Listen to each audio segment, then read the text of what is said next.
Pour développer votre entreprise en étant heureux, il vous faut savoir créer la controverse et en même temps arrondir les angles. Bonjour, je suis Sébastien Knight, entrepreneur libre et chaque dimanche, je vous raconte les aventures de l'entrepreneur du dimanche, c'est-à-dire les embûches, les erreurs et les gaffes que j'ai commises dans mon parcours pour devenir entrepreneur libre afin que vous ne tombiez pas dans les mêmes pièges. Aujourd'hui, j'ai la chance d'avoir un positionnement sur mon marché qui permet de toucher des centaines de milliers d'entrepreneurs avec mes conseils en stratégie marketing et spécifiquement les stratégies pour pouvoir automatiser leurs ventes. Mais ça n'a pas toujours été le cas. À un moment donné, quand j'ai lancé mon entreprise Le Marketeur Français, en ayant derrière moi une activité déjà à succès dans deux domaines différents, eh bien, il a fallu que je trouve le positionnement de cette nouvelle entreprise qui allait être Le Marketeur Français. Et j'ai effectivement commis quelques petites bourdes lors de ce premier démarrage. Quand vous lancez une entreprise, il vous faut premièrement regarder un peu le paysage existant afin de déterminer quelle va être votre place. Si vous voulez appliquer la stratégie qu'on appelle la stratégie d'océan bleu, qui est le titre d'un excellent livre de stratégie d'entreprise que j'ai déjà chroniqué sur cette même chaîne YouTube, si vous voulez appliquer une stratégie d'océan bleu et vous retrouver dans un vaste espace sans avoir de concurrents qui luttent contre vous pour les mêmes clients, au lieu de se retrouver dans un océan rouge, donc rouge de sang parce que les requins se battent pour la moindre petite pitance, eh bien ce qu'il faut c'est trouver quel va être votre positionnement unique. Qu'est-ce que vous pouvez apporter que ne font pas déjà les entreprises qui sont sur ce secteur? Et est-ce que vous pouvez apporter quelque chose qui soit complémentaire à ce qui existe déjà sur votre secteur, de façon à ce que, en plus de ne pas être concurrent, vous puissiez même être partenaire avec les entreprises, les prestataires, les fournisseurs qui existent déjà sur votre marché et qui parlent à la même clientèle.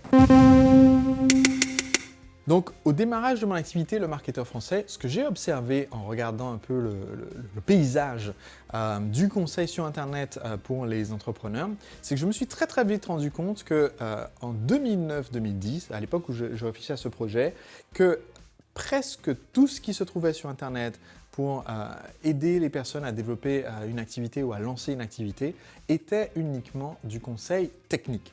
En fait, vous pouviez très facilement trouver des conseils pour référencer votre site web, référencer votre blog, référencer votre boutique en ligne. Vous pouviez très facilement trouver des conseils pour faire de la publicité sur AdWords, pour créer votre premier compte Twitter, ce qui ne sert à rien. Vous pouviez facilement trouver des conseils pour créer une page Facebook et toutes sortes d'autres astuces qui étaient en fait des segments techniques de ce qu'on peut faire pour faire son marketing et développer son activité.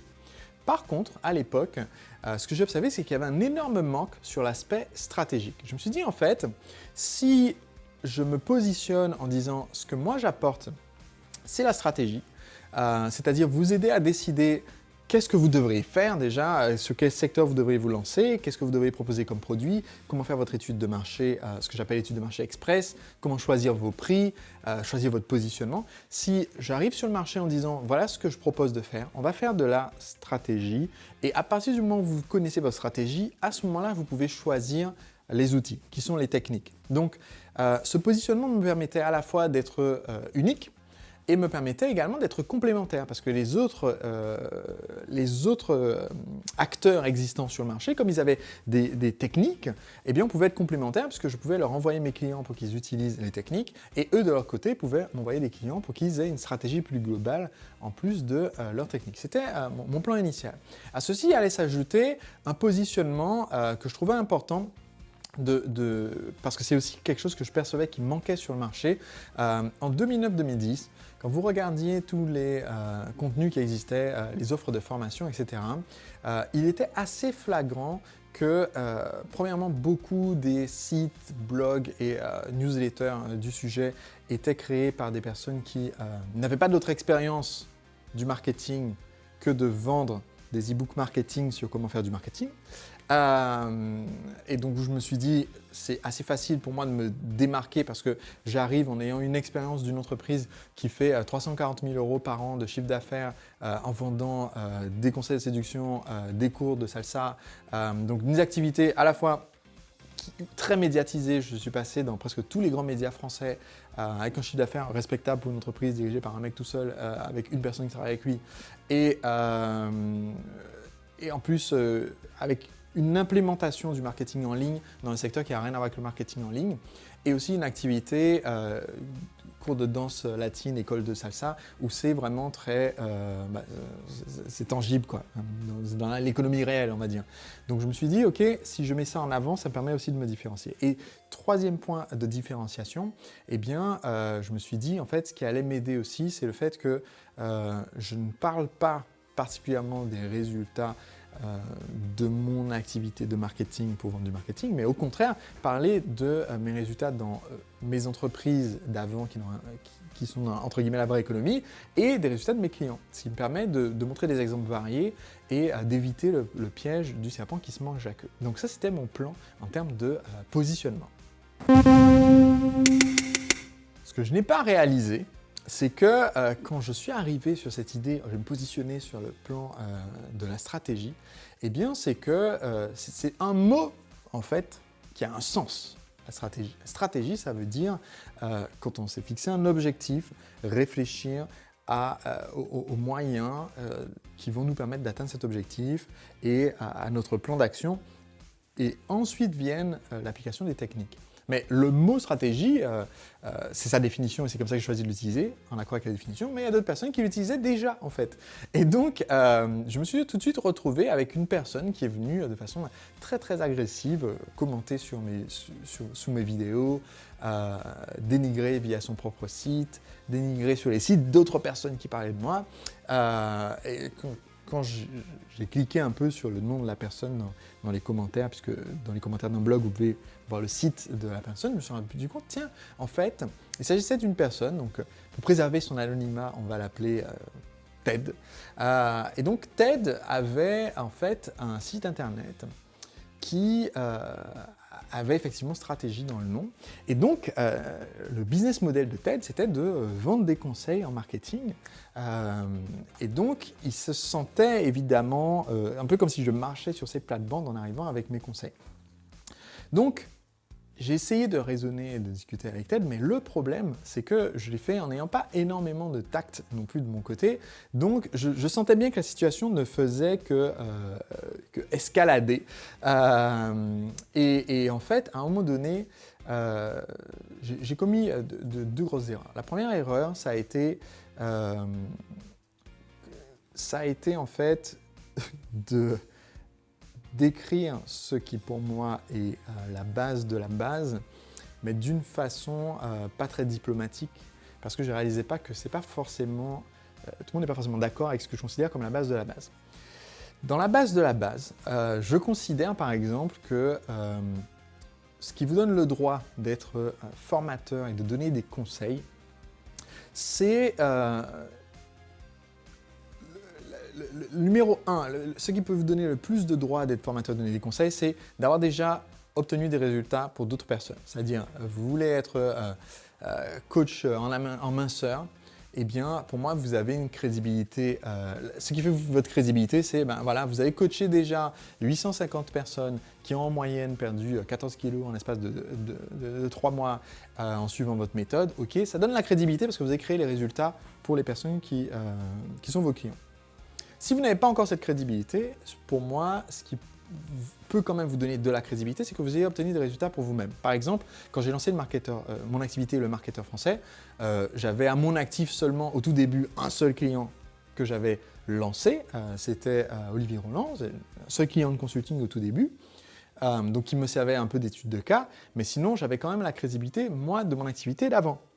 Apparition dans les journaux, dans les médias, développement du chiffre d'affaires, présence à Nantes de mon école latine, bref, mon résultat concret à moi. Pour moi, c'est le deuxième facteur de crédibilité. Troisième facteur de crédibilité, à la limite, si vous n'avez pas encore de clients, pas encore eu vous-même les résultats, il y a aussi le côté qui est en France très dans notre mentalité, c'est le côté formation. Donc voilà, vous vous êtes formé, vous êtes entre guillemets diplômé ou certifié, ce qui montre que vous avez au moins les bases théoriques, même si vous n'avez pas encore mis en pratique. Mais selon moi, même si vous avez que le côté formation sur votre sujet, vous voulez être un expert, un sophrologue expert, et tout ce que vous avez, c'est votre formation de sophrologue, pour moi, il y a un problème. vous devriez commencer, même si c'est juste avec vos proches, mais vous devriez commencer, et même si c'est juste sur vous au départ, commencer à appliquer cette expertise parce qu'il n'y a que de là que vient votre vraie crédibilité. Pour moi, ça c'est la base de la base en fait. Et aujourd'hui, je pense que je suis capable de l'exprimer d'une façon un peu plus diplomate que je n'étais capable de le faire il y a 10 ans. Mais en fait, TED, quand j'ai commencé à aborder ce sujet-là, l'a pris très personnellement parce que TED, en fait, n'avait pas de formation.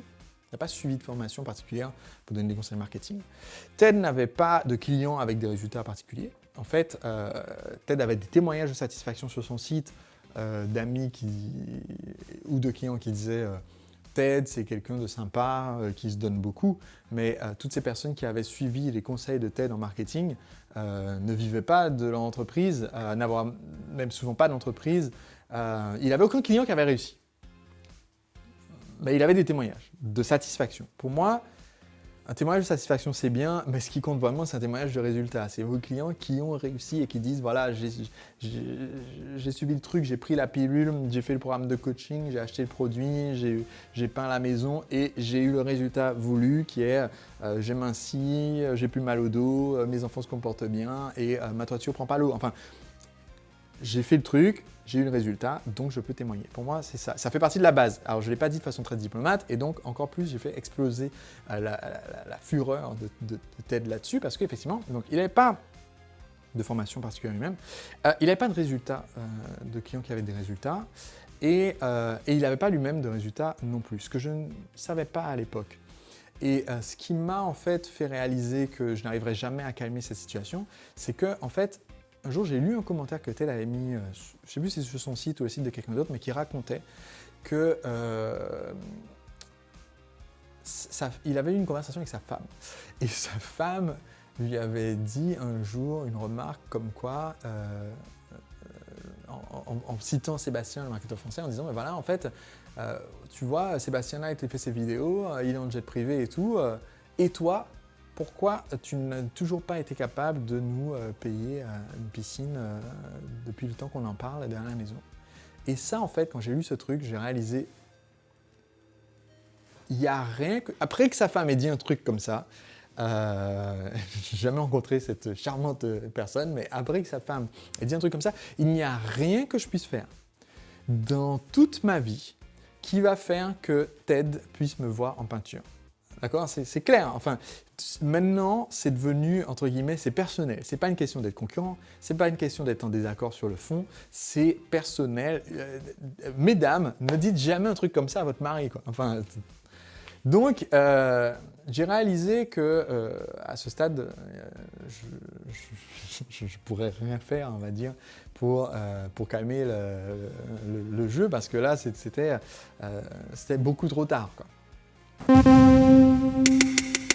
Et en fait, en rétrospective, alors maintenant on est presque 10 ans plus tard, alors je fais cette vidéo, aujourd'hui le site de TED n'existe plus, il a fermé son activité, je ne sais pas qu'est-ce qu'il est devenu, je ne me suis pas particulièrement renseigné sur la suite des événements, mais pour moi ce que j'ai appris de mon côté, j'ai réalisé que premièrement, bon, on ne peut pas influencer ce que les autres pensent de nous au-delà d'une certaine limite. Il y a des choses qui peuvent se passer dans l'expérience de votre interlocuteur qui font que vous n'avez plus aucune chance, on va dire, à ses yeux. Là, je pense qu'après le commentaire de sa femme sur pourquoi est-ce que Sébastien, lui, il est en jet privé et toi, tu ne peux pas nous payer la piscine, je pense que c'était fichu à vie, quoi. Même si j'étais un jour encordé sur une montagne en train de grimper et qu'il y avait TED derrière moi accroché au fil et qu'en discutant comme ça, en grimpant le Mont Blanc, TED découvre au détour de la conversation « En fait, c'est toi, Sébastien Nike », je pense que TED aurait préféré couper au couteau sa corde et tomber dans le précipice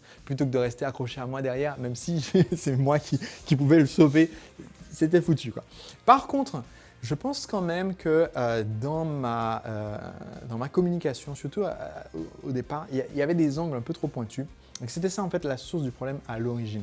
Bien que j'avais eu cette réflexion au départ de comment est-ce que je vais me positionner en étant sur quelque chose de nouveau, je n'avais pas réalisé que, en fait, il y a toujours une façon dont on peut présenter les choses qui font que les gens peuvent être en désaccord avec vous mais sans vous haïr. Et je pense que c'est important parce que c'est un sujet que j'ai déjà abordé sur ma chaîne YouTube, cette question de la controverse, c'est bien, parce que quand vous créez la controverse, si vous avez un point de vue, si vous n'avez pas de point de vue du tout, vous n'êtes pas intéressant. Si vous avez un point de vue, il va y avoir des gens qui sont en désaccord avec votre point de vue. Et ça crée un peu des étincelles. Et ça, c'est intéressant parce que ça fait que les gens vont se ranger pour vous ou contre vous et que votre marketing est quand même plus fort. Mais il y a une limite, on va dire, dans la façon dont vous communiquez qui permet d'éviter quand même que, entre guillemets, ça déborde. Et je pense que c'est important d'apprendre à observer ça, d'apprendre à observer que quand vous avez des réactions négatives à ce que vous créez comme contenu, vous devriez avoir des réactions négatives sur le fond, des gens qui ne sont pas d'accord. Il y a des gens qui ne sont pas d'accord avec l'idée d'être un entrepreneur libre. Il y a des gens qui ne sont pas d'accord avec l'idée d'être entrepreneur tout court, ils pensent que c'est mal. Il y a des gens qui ne sont pas d'accord avec les conseils que je donne sur comment gérer ses finances ou automatiser ses ventes. Il y a des gens qui pensent que c'est pas bien d'automatiser ses ventes. Sérieusement, il y a des gens qui pensent que c'est pas bien. Mais par contre, si les retours que vous recevez sont des retours qui sont quand même extrêmement agressifs, vous savez qu'en fait, il y a peut-être quelque chose dans la forme, dans la façon dont vous communiquez, qui crée cette irritation supplémentaire. Et pour moi, ce qui est intéressant, c'est qu'il faut réussir à trouver le juste milieu entre créer le côté controverse sur le fond, mais faire attention à ne pas faire que les gens se sentent attaqués personnellement, parce qu'au final, pour moi, une des choses les plus importantes à retenir si on veut créer une entreprise prospère et pérenne aussi, c'est que c'est cette phrase qu'ont nos amis anglo-saxons qui dit que les petits esprits parlent des personnes, les esprits normaux parlent des événements et les grands esprits parlent des idées. Et en fait, pour moi, c'est important, si on veut être entrepreneur libre, d'avoir des débats d'idées et de ne pas rentrer sur des arguments ad personam et en être au débat entre personnes qui se prennent la tête parce que c'est pas intéressant. Et dans le long terme, ça n'a pas d'importance puisque au final, vous voyez, toutes les insultes et les frustrations qu'a pu m'envoyer Ted dans ses commentaires, ils n'ont servi à rien. Je suis encore là, Ted n'est plus là, il s'est frustré pour rien, mais même moi, j'étais frustré pour rien de lire ces messages énervés. Et je pense qu'on peut s'épargner ça et en vivre beaucoup plus heureux. On se retrouve dimanche prochain pour une autre aventure de l'entrepreneur libre. Si vous n'êtes pas abonné pour recevoir ce podcast au format vidéo et audio, j'envoie en fait par email la vidéo et l'audio selon où vous préférez écouter ces contenus. Sachez que je vous l'envoie gratuitement. Tout ce que vous avez à faire, c'est de suivre le lien qui se trouve dans la description de l'épisode d'aujourd'hui afin de vous abonner. Comme ça, je vous envoie tout ça. Et si vous n'avez pas encore lu mon livre, Le secret des entrepreneurs libres, dans ce livre, j'explique comment vous pouvez automatiser vos ventes, fidéliser vos clients, développer l'entreprise en vous libérant du temps, peut-être même en travaillant un jour par semaine comme je le fais. Et pour cela, vous pouvez aujourd'hui commencer à lire ce livre sans débourser un centime. Toutes les informations sont aussi dans la description de l'épisode d'aujourd'hui. On se retrouve dimanche prochain, à très vite.